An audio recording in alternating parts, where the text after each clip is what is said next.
Some of the images in this story may not be suitable for everyone. This is how some Afghan men treat females. Images that purport to show a 14-year-old girl being flogged 39 times. She is alleged to have run away from a forced marriage in a remote village. The other sad part, I have to say, was the reaction of the people, the sensitivity of the people, the lack of sensitivity of the people. The video was given to Samar's Human Rights Commission. She says police promised her they'd prosecute the man. So far, nothing, despite the country's laws that ban not just forced marriages, but matrimony for girls under 16. Many men, she says, including some government officials, just don't get it. They still think that the woman is the property of the men and they should be treated the way they want. Samar was Afghanistan's first Minister for Women, but was pushed aside for being too outspoken. Little has changed since then. It's 8 years that we have new system in the country and new government in the country. They should have been more proactive on these issues. But the central government has a lot of political issues to deal with, primarily making peace with the Taliban, and needs support from the conservative outer provinces.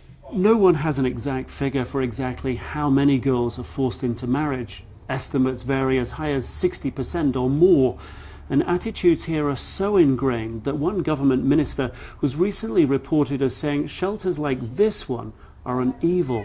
Here they deal with the fallout of these everyday attitudes about women. Since January alone, we've had 115 cases of forced or underage marriages. Sukaini is typical of recent cases. 15 years old now, she was just 13 when a family forced her to marry her 45-year-old cousin. My husband shaved my head, threatened to kill me and drop my body in the well, she says, so I ran away. Sukaini is one of the lucky ones. The shelter is helping her get a divorce.